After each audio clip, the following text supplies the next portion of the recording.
From the darkest corners of the podcast dungeon, you have come across another goddamn horror podcast with Graham Faye, Jonas Barnes, and Ryan Danley.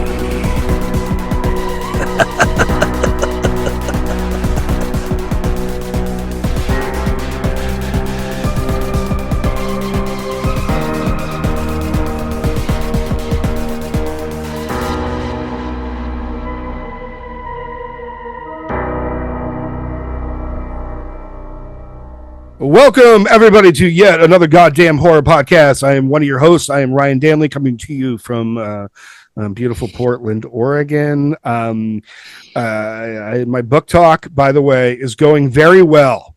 I got like 350 followers in 1 week. So on book talk. That's so incredible. I am now going to just retire from watching movies and listening to music and telling jokes and just be a book talker.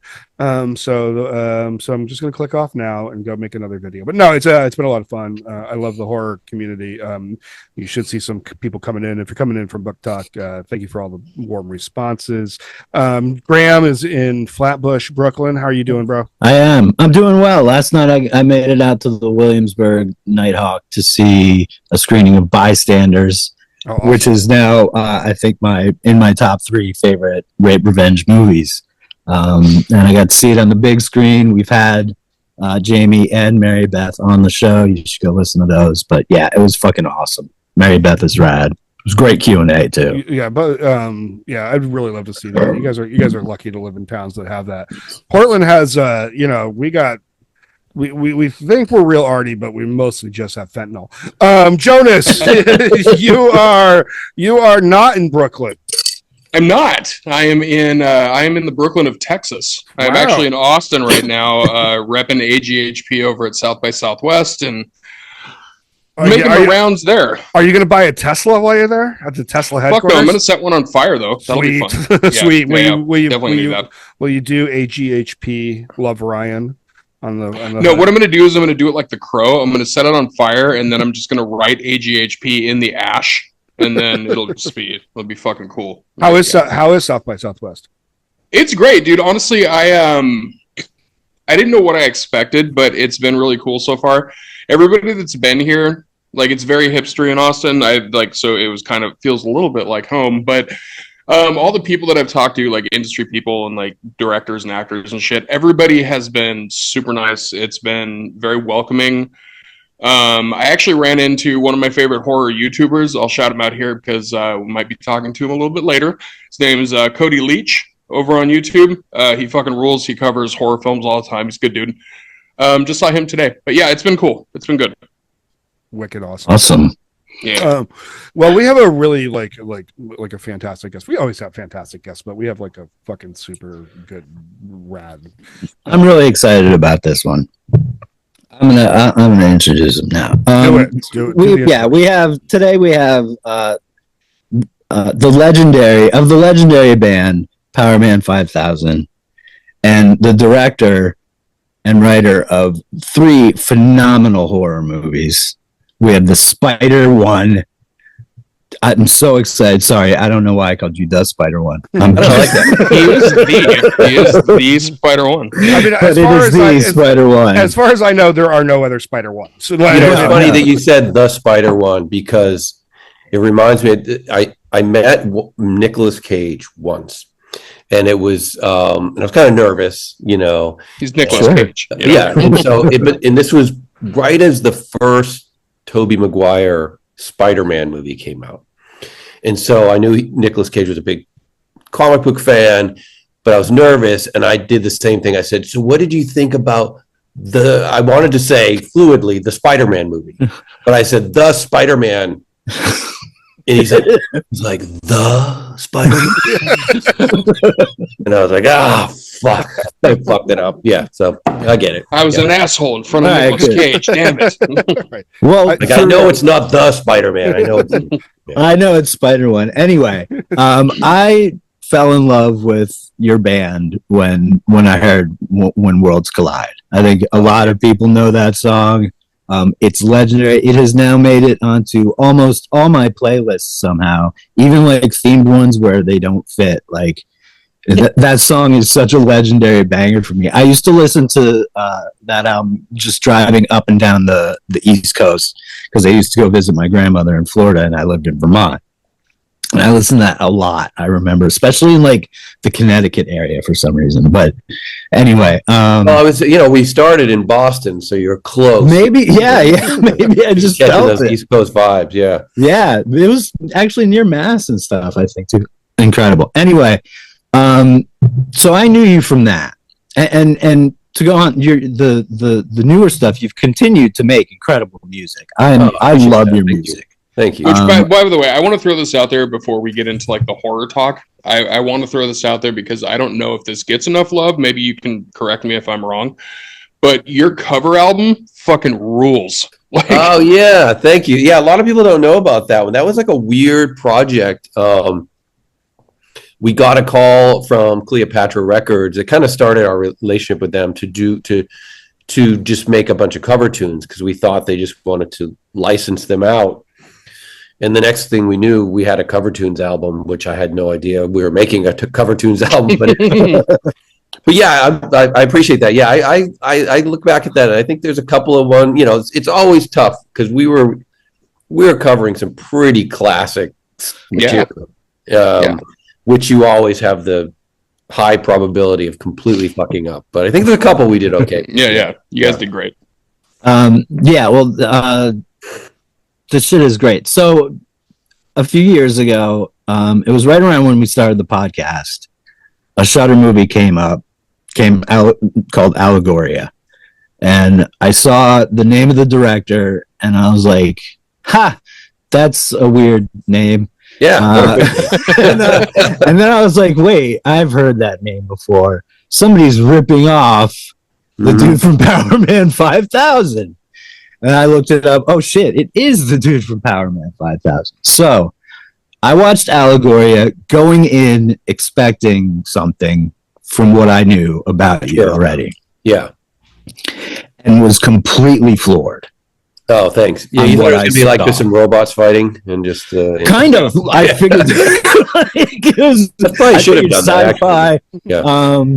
Trust me, if I could have afforded that, I would have done that. Right, I was gonna say because I was like, he hasn't done sci-fi yet. I'm waiting for that. It's a big budget to do sci-fi. That's what I figured too. I was thinking about it, but he's gonna make an actual movie called Power Man 5000. It's just gonna be a full sci-fi horror. Yeah, full on.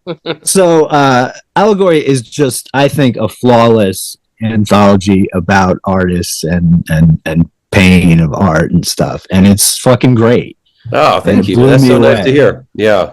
I don't really have a question. Well, it's funny that you bring up the music and then in relation to that movie because I don't think that movie was made. Well, I made that movie because I couldn't tour because it was 2019, and as we know, it was, pandemic time. No one was doing anything. All music was stopped. There was no touring. And at first I was just so excited to have an excuse to do nothing because I'm just always doing something. But then after a few months, it got to be a little like, shit, man, what am I going to do here? Like, I'm going crazy. I need to be creative. And quite literally, like most of us, we got some COVID relief checks in the mail. And I just said, well, I'm going to make a fucking movie with this money. You know what I mean?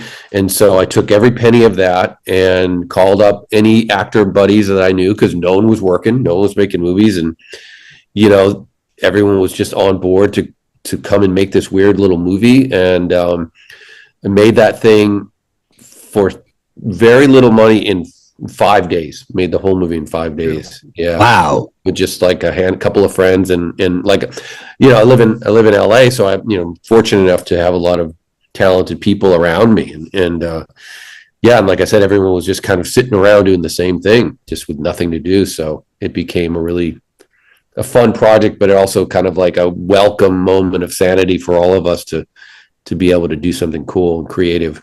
So I have this. I talk about this on this show a bit, and it's a term I use. It's something I actually stole from the Anthony Jeselnik's podcast, but I call it art monster, where people who are artists generally they use it to refer to Jeremy Renner because he's a musician and he's an actor and he's all these things.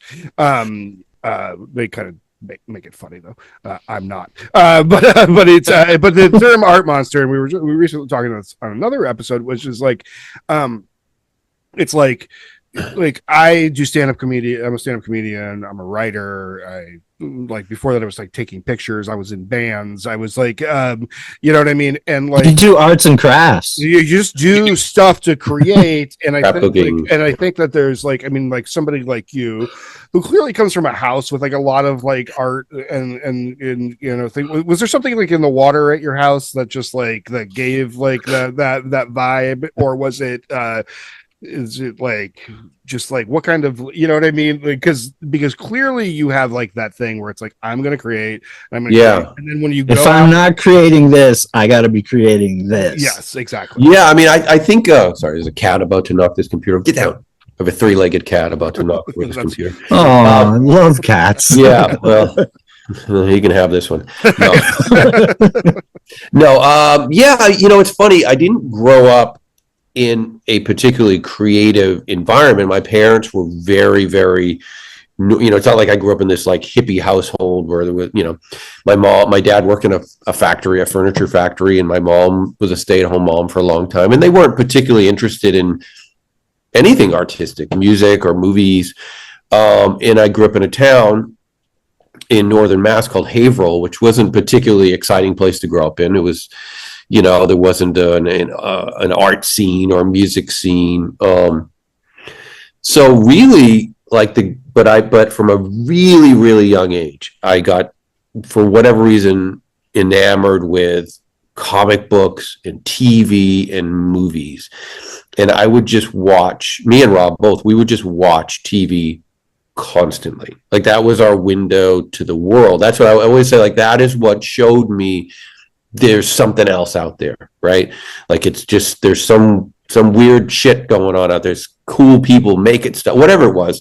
There are other places in the world, and music quickly followed as well, you know, finding like cool punk rock bands. And I was like, oh my God, where these people exist in the world? And, you know, and so really was just becoming infatuated with all this stuff.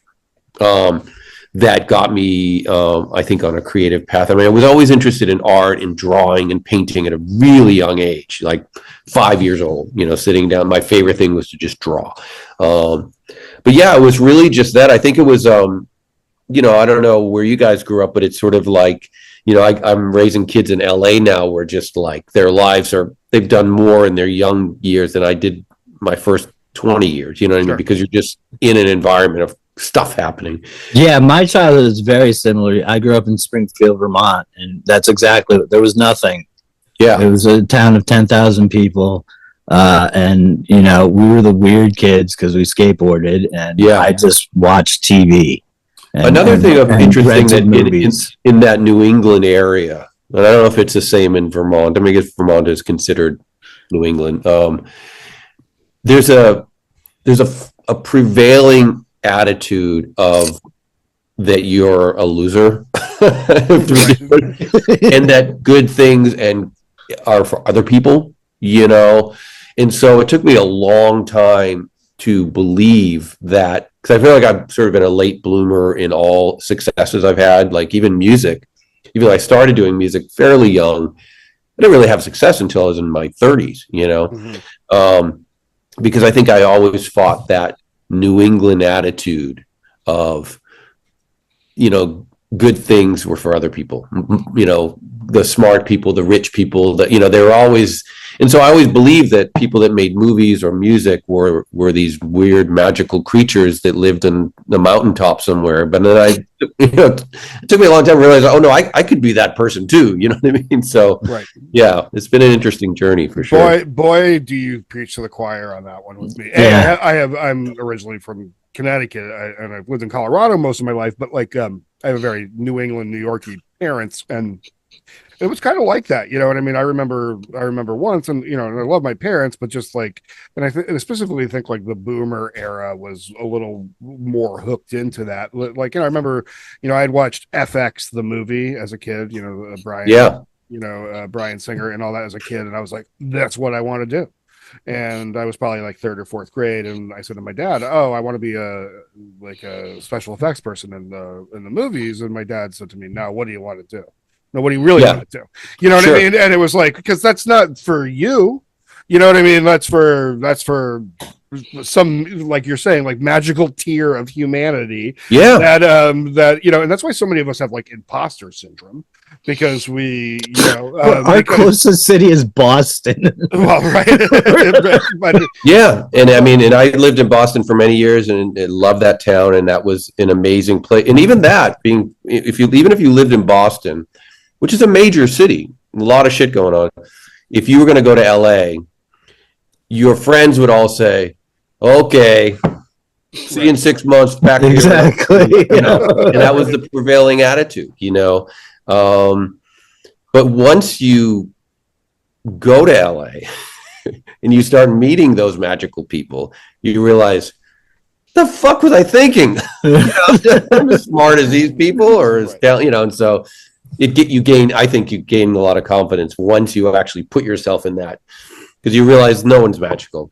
And most of us are all the same. We came from some small town and had no real sense of belief. There's a song I was speaking. You mentioned Spotify. I was listening to some playlist, and this song came on called New England, and the lyrics, I was like, I can't remember exact lyric, but it was something like, I have dreams, but I can't make myself believe them. I grew up in New England. I was like, that's me. That was it. That's what I had to fight every day. You're just going to stay here. And you're going to break rocks like your father did. Yeah. So you're able to, break out of the small town and, and then and start late. This is another thing. And I love that you talked about all of this, because I always wrote, I wrote for zines when I was a kid, punk rock zines and hardcore. And I always wrote, and everybody always loved my writing, but I also I didn't really go to college, and I didn't really do all these things. And I was talking to somebody one day, and I was like, and she was a writer, and like a professional writer. And I was like, God, I'd love to do that. She's like, well, why don't you? And I was like, well, I didn't go to college, and sometimes my grammar is wrong and my punctuation is wrong. She's like, oh, I'm the worst writer, but that's why you have an editor. And I never really understood shit like that. She's like, Stephen King is a terrible writer, run-on sentences, all this stuff, but his editor is one of the best grammatical writers in the business. And you kind of just realize that everybody is, even the biggest, we're all just sort of winging it out here. You know what I mean? We're all just trying to just make the best of what we can. So I really appreciate you saying that, because I think that there's a lot of people sitting at home going, oh, I can't do shit. And it's like, go, you know what I mean? Just dude, literally half of the reason that I'm out at South by Southwest right now is to just go, quote unquote, do it.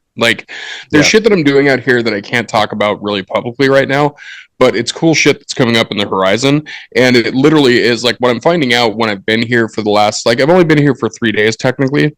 And the first day I was nervous, because it was like, what the fuck are we doing here? By even just the third day, it's like, oh, this is way more low key than I thought it was going to be. Everybody here is kind of doing the same thing. We're here to fucking do something. We're here to do it. We're here to just take the chance.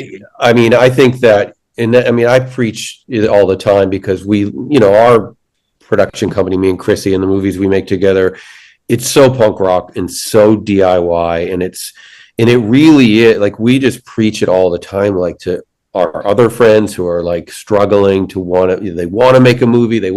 We're just you just gotta fucking do it. Find a way, figure it out.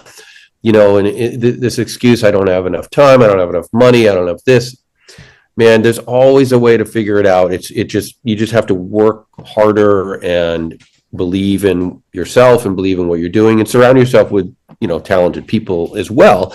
And those people will feel that enthusiasm and want to be a part of it, It's why I ended up loving independent horror films, because you can feel that coming off the screen. You can feel the love, because you need that love to be able to do it DIY. Like everybody has to be all in.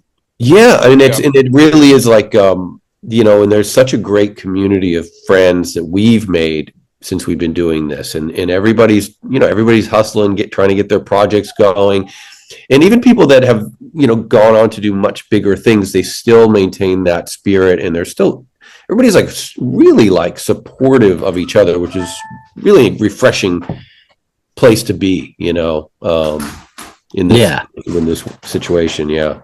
Well, yeah, I saw in your casts are incredible, honestly. I want to talk about Bury the Bride. First of all, when I first saw it, I think it was on Tubi. It was a Tubi original, which I love Tubi originals now. At first, when they first started coming out, I was like, this doesn't bode well. But then a couple of my friends released movies on there through that as originals, and a bunch I saw on Fest that I really loved ended up as Tubi originals. I was like, oh, Tubi's kind of killing it.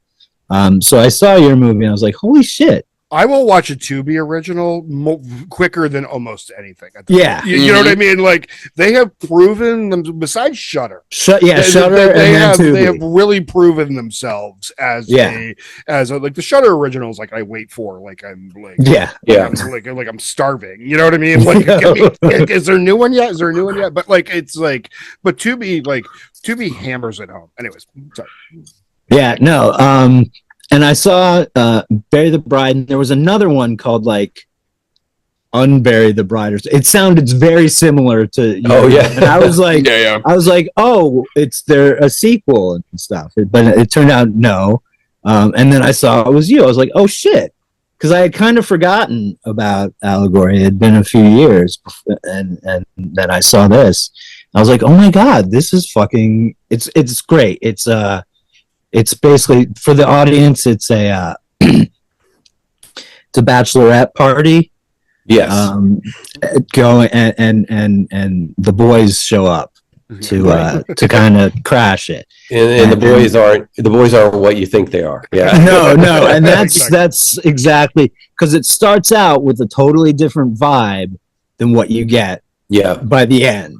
Those are the best kinds of movies. Absolutely. And I absolutely loved it. And it was pulled off great. Chaz Bono is in that shit. Yeah, he's great. As Puppy, he's so good. Bury the Bride was, not to cut you off, but... No, please. It almost killed me. We made that movie in 7 days. Jeez. Wow. 7 days. Like most people, they make a movie in 25 days. They're like, oh my God, it was our schedule wasn't. Like, we shot, and it was all, the majority of that movie takes place at night. So most of our schedule was overnights. So we'd wrap at like 5 a.m. So we'd shoot from, and we shot it in the desert in Palmdale, Lancaster, which is sort of, an hour or so outside of LA in the middle of nowhere. We had rented a couple of Airbnbs for the cast and crew, but so we didn't want to, me and Chrissy didn't want to take up a room. So we would drive home every night. So we would pull into our driveway, the sun's up, birds are chirping, and we'd sleep for like 2 hours and drive back. It was, so by night 6, I'm just like, I just want to lay on the floor of this cabin and die, because it was, and we shot, I'm going to say we averaged 12 and a half pages a night, which is just insane. We had 9 cast members. I mean, this was not, we have the most well thought out productions, but this one, we must have been on crack when we figured this one out, because like, how did we even consider this a possibility? But somehow we got it done, and it's a fun movie for sure. You know, it's a fun ride. It really is. I loved, and you got great performances out of that. I have a hard time watching it because I just get PTSD of like I hear you. of like what we went through to make that movie. Sure. Yeah.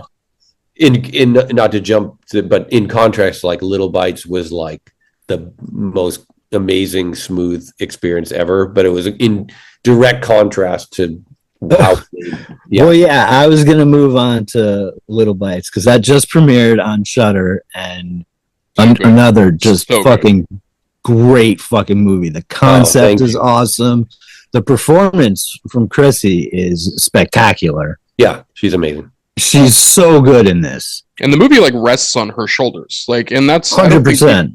I don't think people realize how hard that is for an actor when a movie is like when they're the main star of the movie.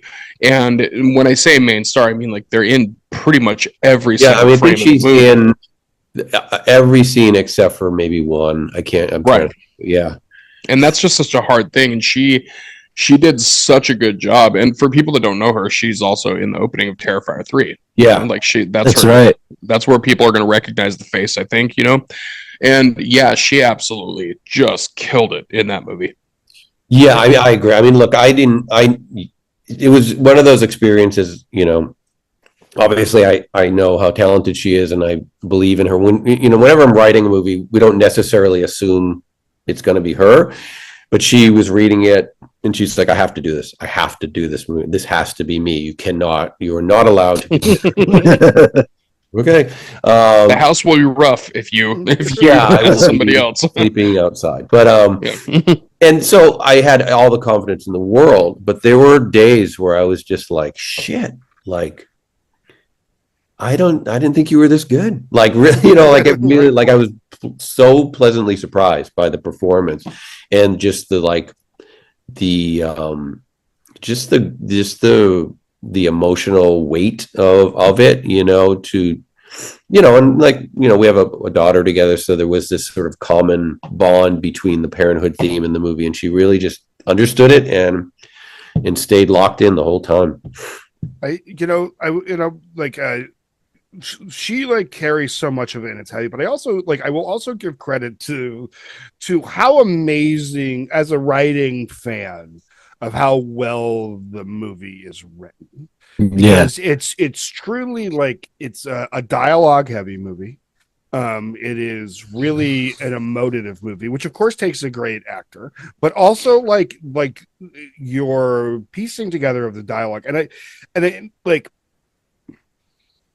you could be like and this is what I talk about, like when I talk about like Art Monster, because like you come up with like this movie that's a very modern horror movie, like a very like it has that like it has what I love about like the current crop of like Shudder exclusives is that they're not like elevated horror, like it's not like we're not like living in like A24 stuff, right? That all has its home, and I'm not speaking anything poorly about that, and I love that exists, and I love that, but I do like just like horror for horror's sake, and but it also can be very good and very well written and still have like vibe and meaning, because the movies that we grew up on, like the Rosemary Baby and like, you know, I mean, like all of these shit, like all had vibe and meaning and were well written movies. And I don't get me wrong, I love, you know, Sleepaway Camp 2, and I love, you know what I mean, like I love all of that, but like you wrote a very beautiful movie that is very, very good and speaks to like real human shit in a horror vehicle, and that's amazing. I mean, like sometimes like it's easy, and I'm like it's easy. I don't want to say it's easy, but like I think that like you kind of come in and you're like, okay, I got some ground in this world. I've been in a pretty successful band. I have people in my life who are very successful and things like that, and I can just like make like fun little project things. But no, you actually went out and made like a good fucking movie, like a really good. Like you're watching it, you're like, oh shit, this is like good. It's like really good. Like, you know what I mean? Really like, good. And it's not like I didn't think it was going to be good, but like you really went out and you made like a good goddamn movie. And like, I appreciate that. And yeah, like, I of everything I've done, I really am just most proud of Little Bite so far. I mean, we have another movie in the can, but that's to come. But sure. It's, you know, because it's, look, the reality is too, you know, I didn't go to film school. I haven't taken it, you know, and so, you know, I'm putting my work as I go into the public. So, you know, you're being judged immediately. And I think I do, you know, depending on if you know who I am from the band, there's a certain preconceived notion of like what you're going to get, or even like there's a sort of a almost instant wanting to not like it because it's a guy from a band, you know, like you get, there's a lot of things to deal with. But I appreciate the way you framed it because, you know, I'm of the age where, yeah, most of the movies that meant the most to me were probably from the 70s, where those films, whether they were horror movies or not, were always much more character-based, dialogue heavy, more about tone and vibe than about action, or, you know, so those are the movies that inform me in the way I write. I like that. A lot of modern younger audiences, I think it throws them a bit, you know, like I don't think they're used to it. I don't think, you know, and I do that. I don't know if you've ever done this, not to get off track, but occasionally I will go on a site like a Letterboxd and look at reviews for a movie, like an older movie that is beloved by a certain generation. And it's fascinating to see how a 20-something views it. Yeah. They don't like, I remember I was on tour and for some reason I was like, I'm going to watch Saturday Night Fever again. I hadn't watched it in a long time. And I watched it. I love it. It's a great movie. I was like, wonder what people now think about this movie. Mm-hmm. And it was just like, this movie sucks. Those guys are deplorable. They're racist and they're sexist and I'm like, yeah, yes, they are. Like, I was like part of it. 19-year-old dudes from Brooklyn and they're trying to figure out their place in the world and they're idiots but they were just so offended by it. And it's just, man, like there's just so much of that gets lost on a younger audience, you know? So when I make something like Little Bites, I know that it's not going to land for everybody, but when it does, it makes me so grateful that somebody like, yes, you get it. Oh my God, Yeah. thank you. You know, yeah. It's also a very contained movie, which is hard to do. Like when you do a movie that's contained to like maybe one or two scenes, like one or two areas, you know, like whether it's a house and like one outside scene, or like for the most part, this takes place in a house and a lot of it takes place in a room. Like, and having that being able to pull that off, that's a whole different skill. Like, and I know how you said, like, I didn't go to film school or anything. You could have fucking fooled me. Like, you did some stuff in that movie that's just, like, I mean, look, you absolutely just fantastic. Film school is watching a million movies, you know what I mean? And that's, you know, and just sort of taking note of why you like something, and then you take your little spin on it. Like in particular in Little Bites, just from a cinematography aspect, all the scenes with Agyar, our monster, were all directly based off of Apocalypse Now, the scenes with Marlon Brando. I mean, you're sort of lit like that right now, where it's just like, you know, you're getting a half a face, a top of a head, you know, and it just be, you know, and so we were using those as references, and so yeah, that's really awesome. It's funny because I was literally just killing a pig, but or a goat. Is it goat? Yeah, it's a goat. Yeah, yeah. It's a goat. I mean, cow? I can't remember. Ryan, I think it was like a cow. A cow. I can't remember. Ryan, you would kill a pig, just not the animal. Anyways, Spider one's like, I don't. Take my drink. Yeah, I think Little Bites, I think all of them hit different notes. It's really cool to see Chrissy's growth too, because you can see it. Because I think an evolution. It's a lot more fun. Like Allegoria was so good to me. I fucking love that movie, and I think a lot of people did like it. I don't think enough people knew about it. But I think there were some people that were like, oh, the guy from Power Man 5000, like, yeah, sure. But for most part, the horror community gives everything a shot, and they've liked, as far as I know, and the people I've talked to have liked all your movies. Yeah, I've gotten a lot. I mean, look, I get it's like anything. You get 10 people saying they love it, and one person doesn't. What do you remember? You remember Sure. The one guy. Exactly. But no, I mean, I feel like incredibly lucky, and I feel embraced not only by like people that have become fans of the movies, but the fact that the people who have been established in the horror community have embraced me and Chrissy, like whether it's Barbara Crampton or Heather Langenkamp, and just to have them be like, yeah, we see it, we believe in you. They've worked with the best of the best, and even Steve Barton produced one of your I've known Allegoria, Steve forever. He's an awesome dude. He's great. We had him on. We've had him on a couple times. He's a friend. Yeah, awesome dude. Good old Uncle Creepy, dude. We fucking love that. Yep. Yeah. So I that's also a gotta- good, oh, go ahead. Oh, sorry.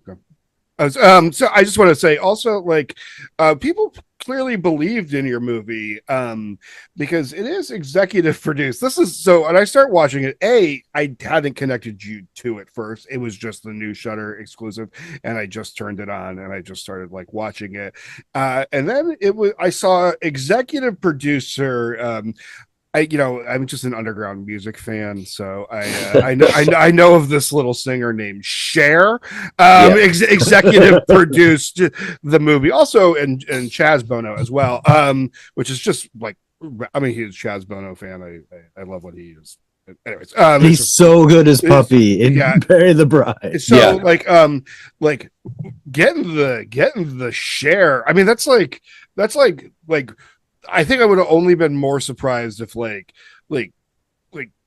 Jesus Christ was like, I mean, like, you're talking about fucking no, you are literally talking about probably one of the 5 most famous, successful people in entertainment ever. Yeah. Ever. Yeah. Now I have a theory real quick, and tell me if I'm wrong, but you somehow got connected with Cher and Chaz through the lead singer of Dead Sea. No, that's not. But yeah, I do know. I do know that because Dead Sea was on DreamWorks, I believe, which is the label we were on. But I didn't really know him. I didn't really know. No, I mean, look, the way it kind of happened. Chrissy could probably give you more detail, but I'll give you as much as is that Chrissy had some managers that also managed Chaz. And they just said, you guys would be great friends, because Chaz is a big horror movie fan. And so they just got connected and started talking and hit it off. And then Chaz became he would come over and visit, and we all became fast friends. And he had expressed, Chaz is an actor, and he had expressed like wanting to try to dip his toe in producing and get, and I think, and at that time we were starting to develop Bury the Bride. And so like, well, why don't you come on as a producer? And so we all started working on Bury the Bride together, and Chaz obviously in Bury the Bride. And around that time, I was on tour, so I didn't get to go. But it was Chaz's birthday, and he was having a birthday dinner at Cher's house. And he invited Chrissy and like 2 people. So it was just like this really intimate dinner at Cher's house, and so she apparently just started asking a lot of questions and was kind of fascinated by what we were doing, this indie movie thing. Because, she's always made big, massive studio films. And I think she found it to be really interesting. And she just kept asking questions, and Chrissy was sort of informing her as to what we were doing and how we did it. And I think she was really blown away. And then when Bury the Bride was done, they showed it to her, and she was just like, I want in on this, on the next one. And we're just like, yeah. Let me see if I can make that work. Yeah. So, you don't sit down and be like, can I talk to your agent, Cher? Like, yeah. So at that point, I don't even know if we knew what we were doing next. But then Little Bites came up and kind of pitched her the concept, and she loved it. And we just made the movie. And she just like, it was always been like really supportive, and then finally, when we had a I don't want to say rough cut, but a pretty done version of Little Bites, and so it was time to show it to her, which you can imagine how nerve-wracking this is, right? Because now we're going back to her house. I'd never been there. I'd never met her at this point, other than just, and so we show up at Cher's house, which is Cher's house, which is, let's be honest, it's not a house. Right. It's like a 5-star resort that none of us can afford to stay at. Right. So we go and we screen Little Bites for her in her movie theater, because she has a movie theater in her house. Yes. Goddamn right she does. It's just me, Chrissy, Chaz's fiance, and Cher, and Cher's assistant. And knowing what I knew about Cher, she's incredibly honest, incredibly blunt. If she thought it sucked, she would have told us. So this is, you're screening your movie for Cher, an Academy Award-winning actress, and so, and it went great. Like, she loved it, and she was asking all these questions, and she was just like nudging Chrissy, like, you're so good, and so it was like, oh my God, fuck, I don't have to throw up. It felt good. And then we hung out and just talked life and movies, and her reference points are incredible, because she'll just dropping names like, when Jack did this, and I'm like, Jack Nicholson, that guy, remember her saying like, 'cause I think I may have mentioned the Apocalypse Now reference point. Right. I think she's like, oh yeah, I think I have an early cut of Apocalypse Now on VHS that Francis gave to me, shit like yeah. So and then you have to like go outside and take a breath, just like it's because look, I'm also of the age of, I'm not just Cher, Believe, Turn Back Time Cher. I'm old enough to, I would watch Sonny and Cher on TV with my parents, and so I'm going back to the 70s and just being sort of always having this person in my life as an entertainer, and now to counter as a producer on these films is incredible. And so anyway, so the great part was when we finally screened it in LA for Beyond Fest. We had a sold out screening, and she came to the screening, and we thought she was just going to pop in to like introduce the film, and she stayed for the whole film.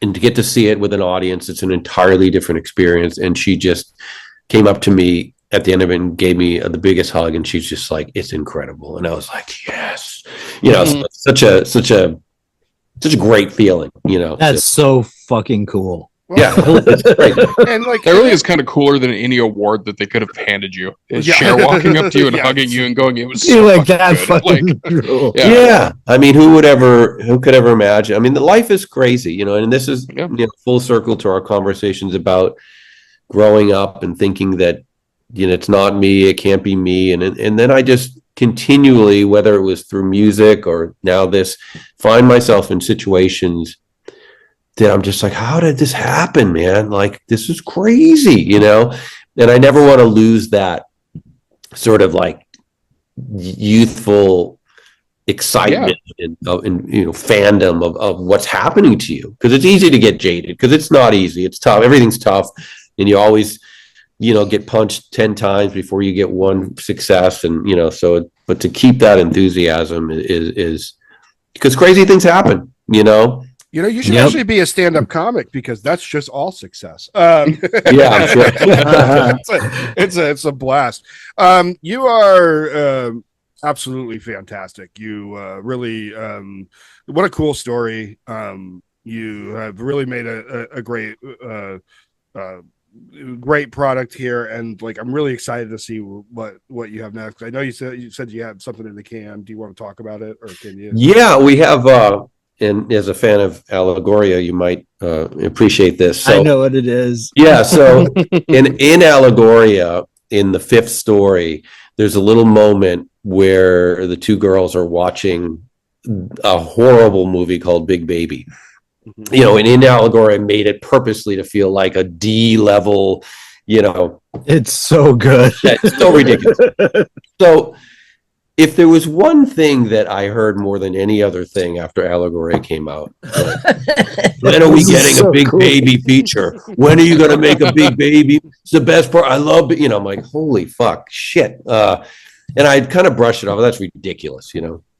And then one day I was like, you know what? I think I'm going to make the big baby movie. And so we made a big baby movie. Now, it isn't as ridiculous as it's actually kind of took it seriously as much as you can take a 6'5" guy in a baby mask seriously.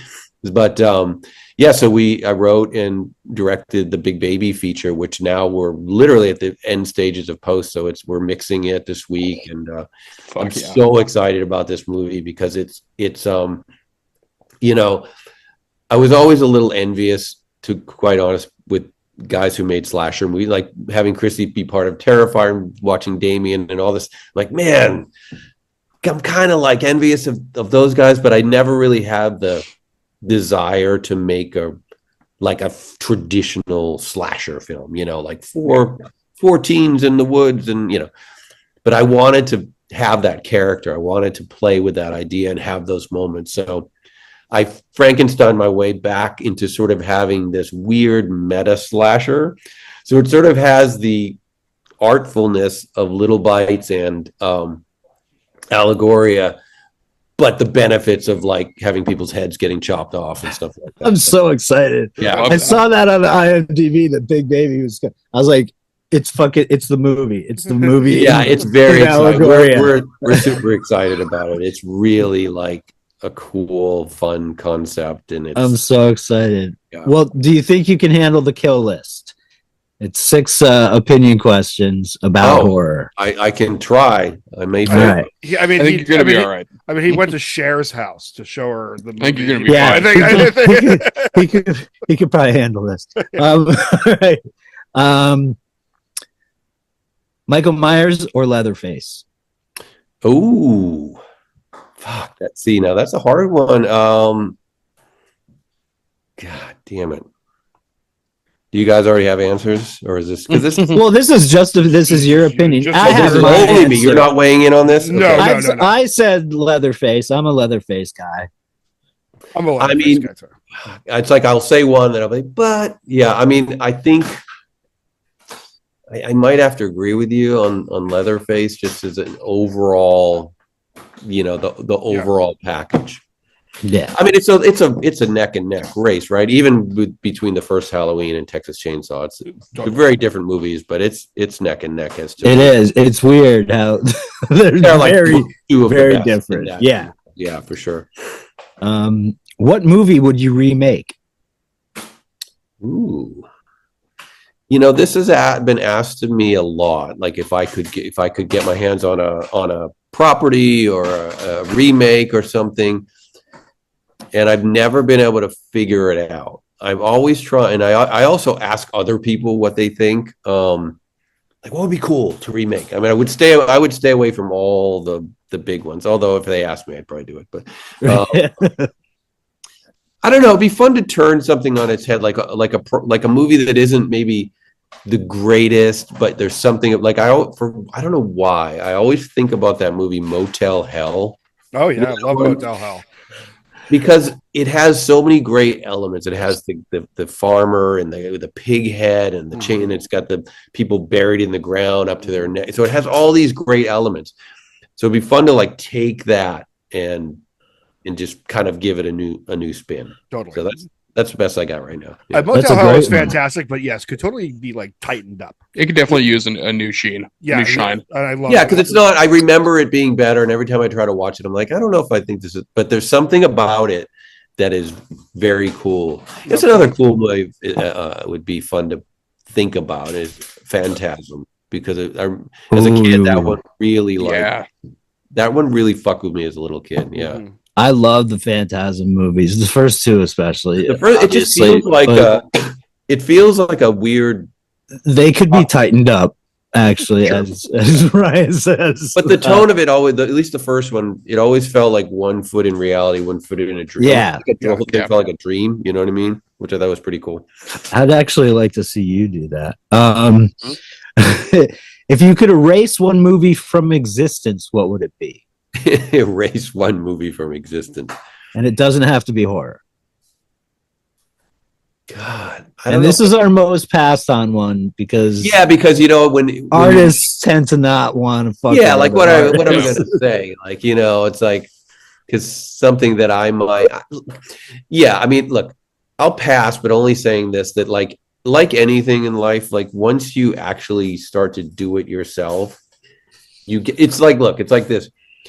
If you don't have kids and you go on an airplane and there's a crying baby, you want to freak the fuck out and scream at somebody. But once you have kids, you're like, oh, I get it. I'm sorry. Right. It's okay. I don't mind. Right. And I think making movies or making music, like I always say, like if you're judging a movie on a 1 to 5 star rating, I give it 2 just for existing because it is so hard to do, and I go from there. You know what I mean? So, I wouldn't erase anybody's. That's a respectable pass. I totally understand that. And great. All right.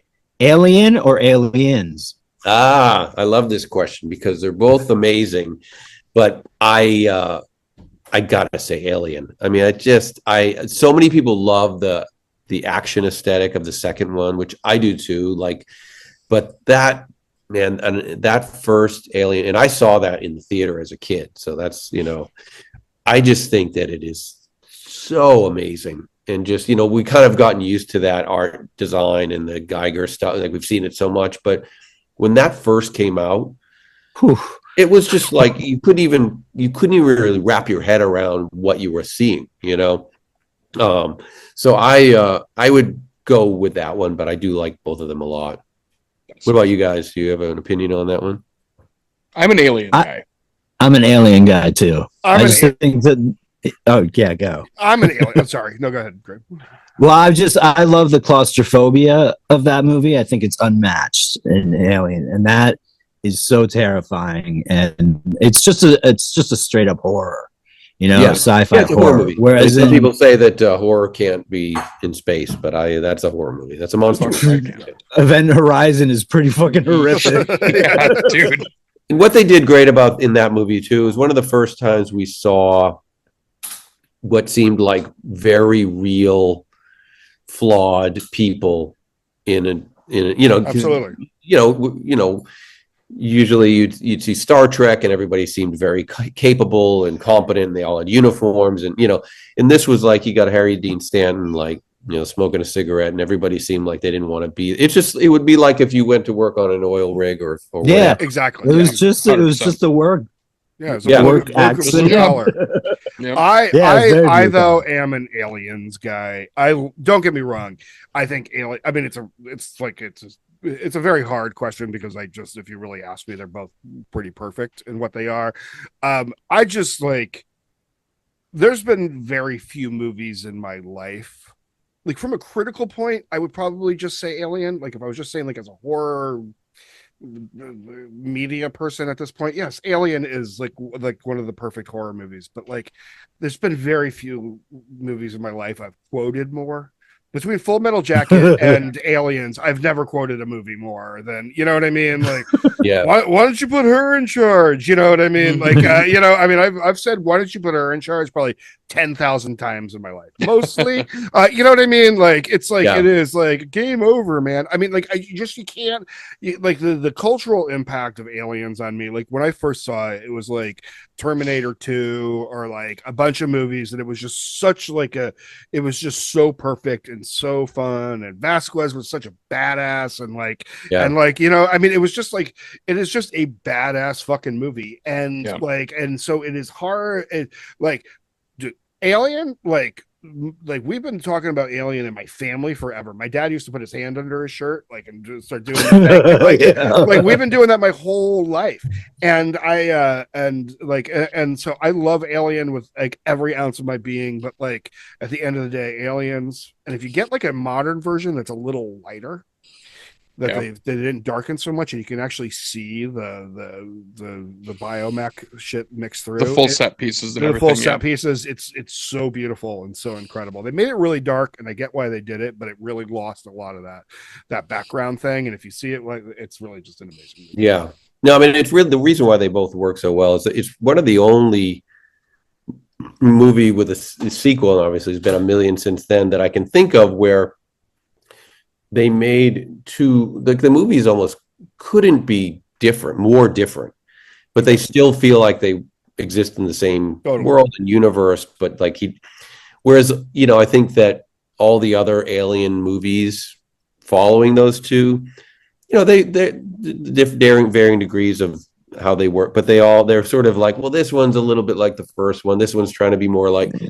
With those two, they just existed in very specific places that just worked. Did you ever hear the James Cameron story about? I don't know if it's true or not, but how he pitched Aliens to the studio. I don't know if this is true. It's a great story, but apparently James Cameron, he's in whatever boardroom, and there's a whiteboard on the wall, and he doesn't say anything. He just walks up and he writes "Alien" in big letters on the board, and he pauses.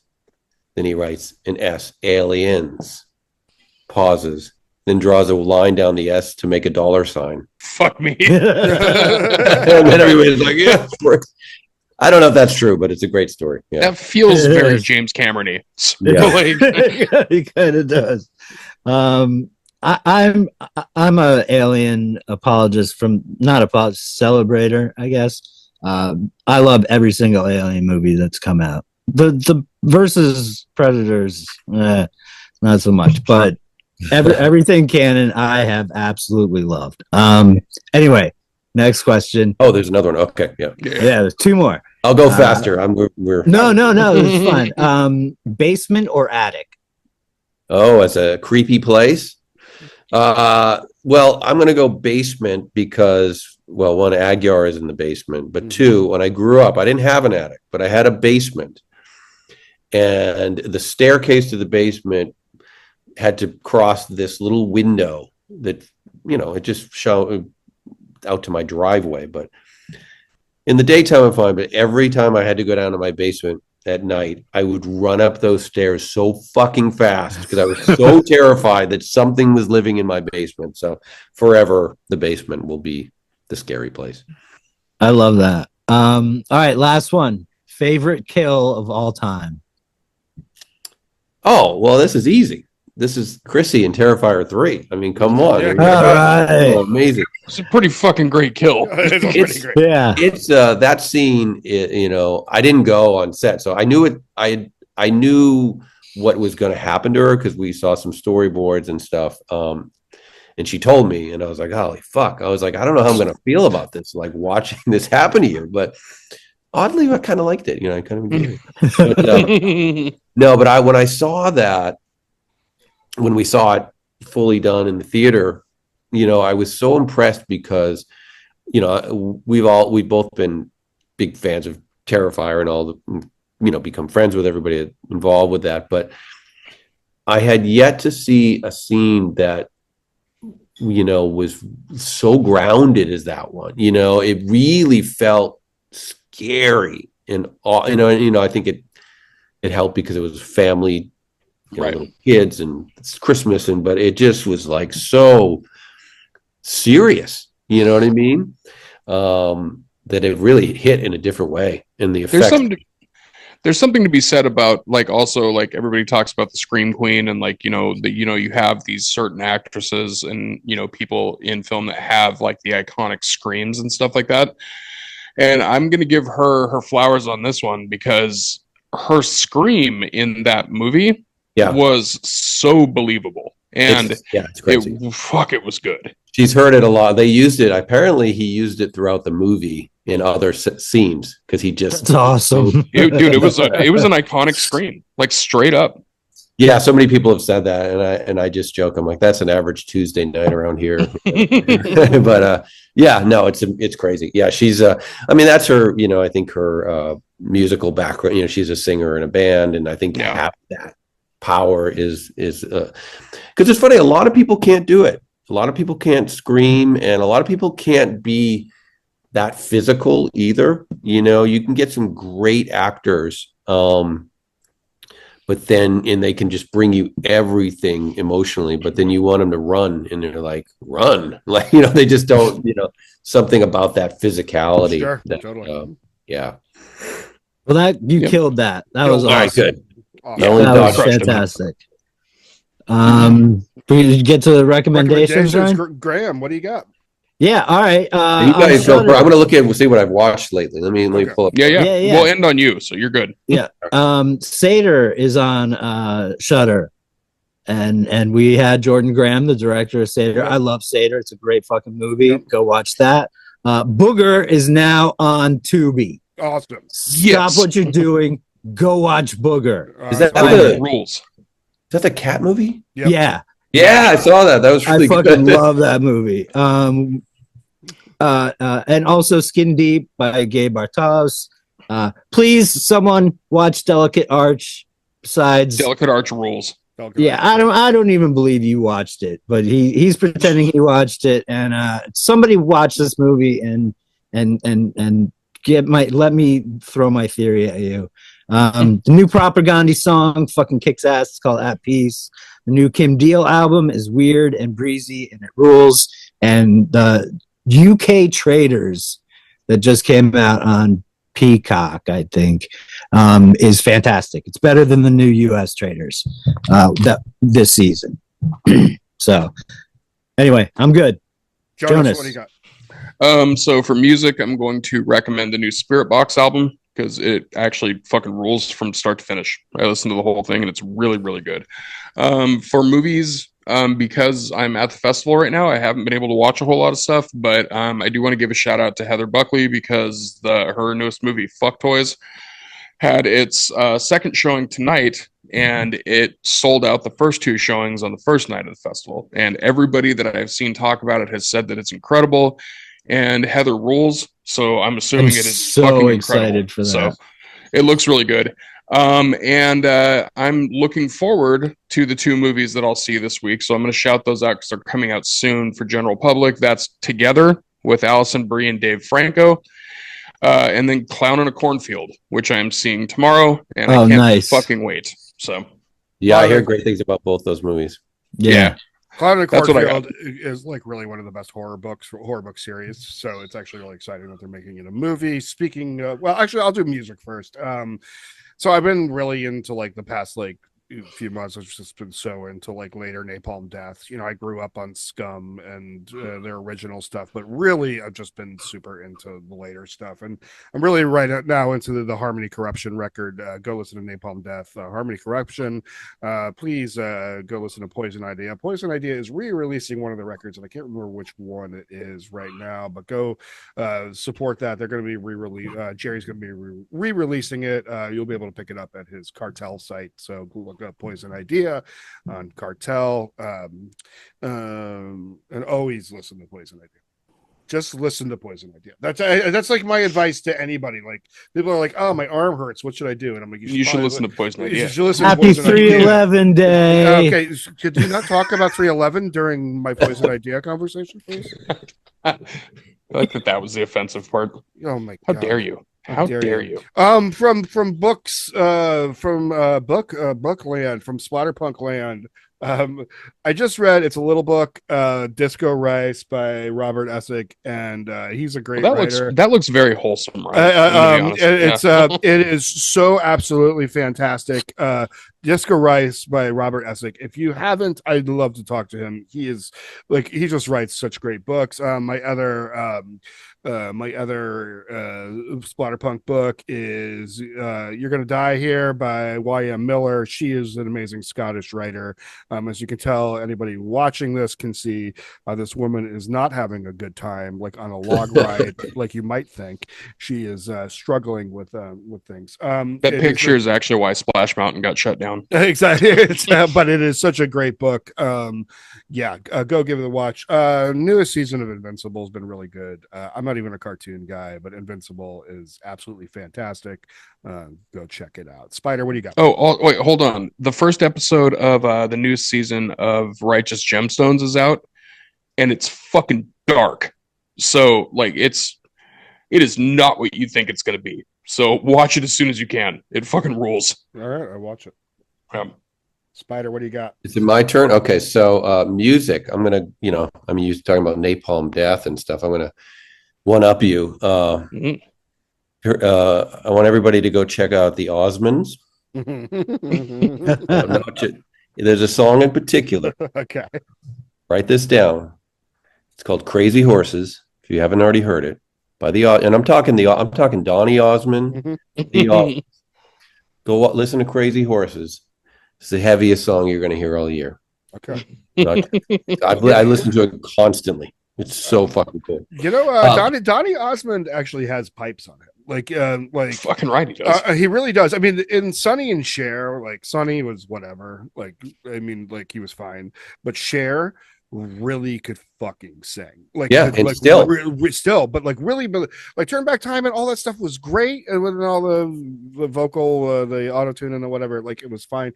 But her original, it was stuff cool. She used it as a tool. Yeah, exactly. No, it was fine. I'm not against it at all. I'm just saying, I know. I just thought it was cool. But Donny Osmond, man, like that guy, like.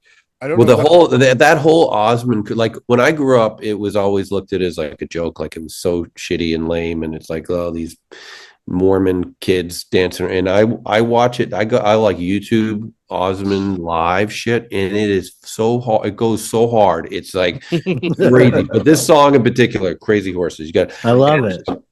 And it's funny. And on the Cher tip with the auto tune, the ironic thing is she just did a performance for Saturday Night Live's 50th anniversary, and she sang live, like fully, like in this time where everyone's lip syncing and everyone's tuning their vocals after the performance. It was 100% live, and it was killing. I'm looking at movies that I've watched recently, and I was late on everything. Like I was late on Companion and all this stuff. So I'm not going to talk about but I rewatched recently. You guys, since we were talking so much about indie horror, there's a movie called Horror Movie: A Low Budget Nightmare. Anybody ever see this? No. You have to watch this movie. It's called Horror Movie: A Low Budget Nightmare, and it follows the journey of this Australian guy whose dream it is to make a horror movie. And it's tragedy, comedy. He has no money. He has no resources. He somehow convinces Dee Wallace to be in his movie, flies her out to Australia. His dad picks her up at the airport, takes her through McDonald's drive-through.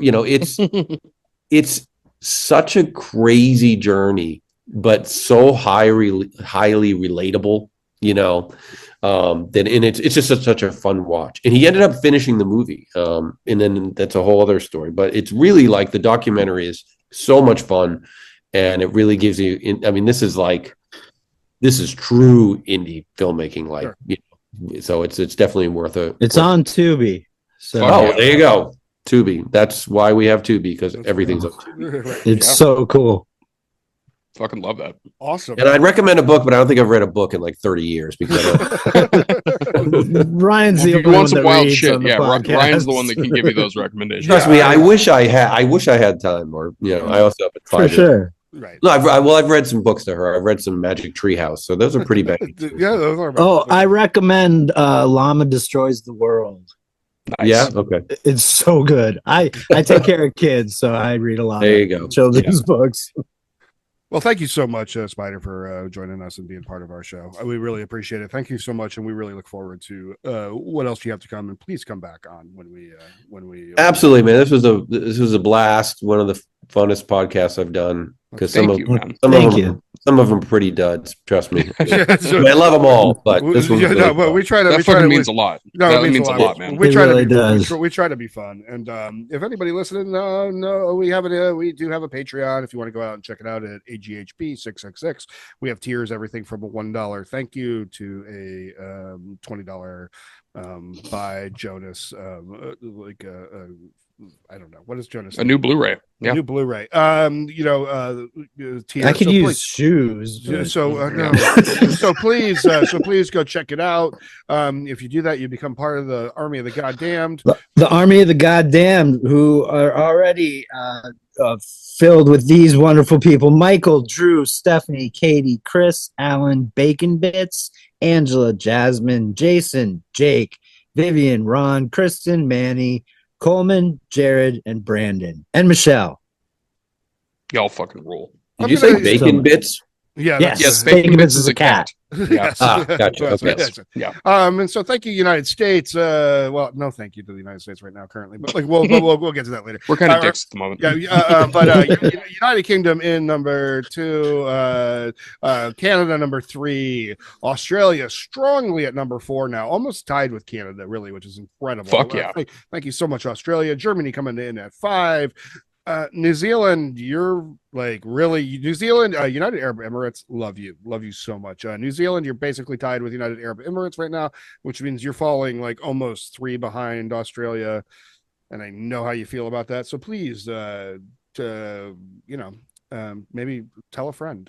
Sweden, China, Turks and Caicos Islands, Mexico, India, Poland, France, Italy, Netherlands. Thank you all so much for joining us. We will see you next time. And remember, if life is hard right now, please reach out. Please we need to all do this together.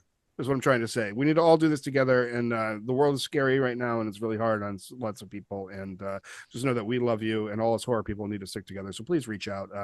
We're not. I'm kind of just a street doctor, not a real doctor. But if you reach out, we will respond to you. So find us on all the social medias. Thank you all so much, and until we see you next time, start some fires and break some glass. Thank you so much. Street MDs.